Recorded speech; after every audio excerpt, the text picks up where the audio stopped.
As a parent, you have a great advantage to help somebody become very strong in witnessing, evangelizing, sharing their faith. You and I know that we as adults have some hangups that make us timid and makes it challenging for us to share our faith. And these are hangups that kids don't have as much of these hangups as we do. They have their own set of hangups, but there is, because they lack experience, there's a plus and a gain to that. They are a little more willing to talk about spiritual matters with others. Plus, they become kind of a missionary in a sense that they are in locations that you are not. They can share their faith in a school setting, which you can't do that because you're not a part of that school. They can share their faith with adults even and get away with it more than you can, because it's hard to come down on a child because they shared their spiritual experience with me. And I've seen that happen with my kids bringing up spiritual issues that the adults are open to the kids saying it, but I know they wouldn't be open to the adult saying it. So how do I teach my children to be an effective witness? And think about the leg up that they'll have on you. I don't know when you came to know Jesus, but if you learn something at an early age and get into a habit at an early age, it is so far easier to continue that and be good at that in adulthood. And you have the opportunity to give that skill and that ability to your children. So how do I teach my child to be an evangelist, to be evangelistic? Well, first example is always the primary way to teach them. I have to be sharing my faith and doing it in front of them, or at least telling them stories about me sharing my faith, in order for them to buy into that this is something I should be doing.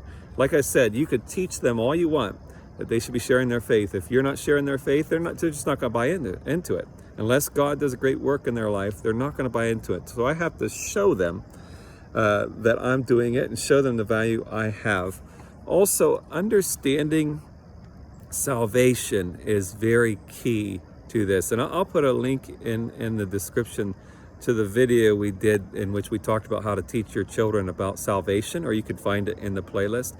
I have to understand the dynamic of salvation in order for me to explain that to another person. So you want to make sure that you really thoroughly understand the experience of being saved. You also want to make sure that you are discerning where people are. There is an on-ramp to salvation, and there are multiple on-ramps to salvation. Although there is only one way to salvation, and that's through Jesus, there are multiple ways to Jesus. And people have all kinds of different experiences and ways that they came to know Jesus, times in their life, circumstances that brought them to Jesus. And so I have to be sensitive when I'm trying to share my faith with someone. Not only do I need to know the destination, but I need to know where their present location is, the person I'm sharing my faith with, so that I can know where to begin with them. Because you're not going to start at the same starting point with every person. So I want to understand where they are and where the destination is, and that's going to help me know how to guide them to the destination, where to start with them. You also want to show them how to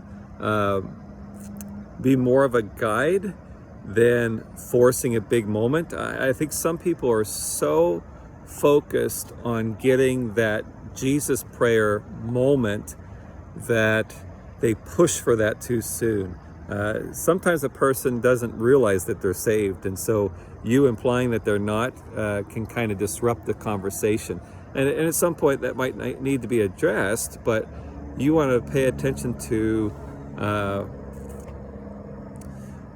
what am I pushing for? Because personally, I'm okay with if I'm witnessing to someone and show them how to follow Jesus, and they get to a place where they're following Jesus, but they never had that momentous occasion that they could point to, or they never had that moment where they said, yes, I'm becoming a Christian right now. If they become a follower of Jesus, then I don't care what it looked like back behind there, as long as they came to know Jesus. So be careful pushing for some kind of big momentous occasion. Sometimes that kind of gives the impression that you're treating that person more like a notch, like an accomplishment, rather than that you care for their spirit and their well-being. So just watch for that and kind of demonstrate that and discuss that with your kids and demonstrate those things with them. Invite people to church. Now, this is the other side of the coin.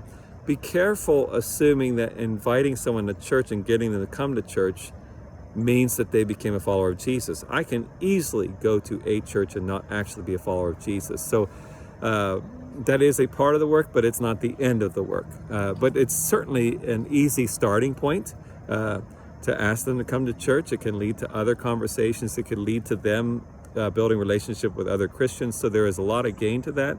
And it's a little easier question, a softer question, will you come to church with me, than will you completely change your life? And not that you can't get there at some point, but it's just a much softer starting point. So invite people to church, encourage your kids to invite their friends to church, show them that you're inviting people to church. Doesn't matter if people are saying no as much as long as you're doing the inviting. Capitalize on opportunities. If someone brings up a spiritual thing, a spiritual conversation, make sure to jump into that conversation. Because I think sometimes we're so timid to go into spiritual conversations that when someone brings them up, what a great opportunity, but we avoid the subject because it makes us uncomfortable. Try to make sure that if the opportunity is given, to jump on it and show your kids that. Even point it out. If you're watching a conversation the kids are having, just kind of go over and give a gentle nudge and say, hey, see, you should follow up with what they're saying there. It looks like they're interested. Or even talk with them afterwards, and just make sure that you're maintaining a healthy dialogue conversation with your kids about this dynamic as they're experiencing it. You bring that to the conversation as you experience, and you bring that to the conversation. You bring biblical perspective and theology to it, and you just continue to make it be something that's a part of their life. Make sure to make spirituality visible. So don't hide the fact that you go to church, that you read your Bible. You don't need to start every conversation with, I read my Bible, pray, and I go to church. But don't hide it. So if there's an opportunity for that to come up, what did you do this weekend? Well, I went to church. You know what I mean? If there's a right occasion for that to come up, then don't avoid it coming up. Just make sure that if it's right to bring it up, bring it up. Make your spirituality visible when it's appropriate.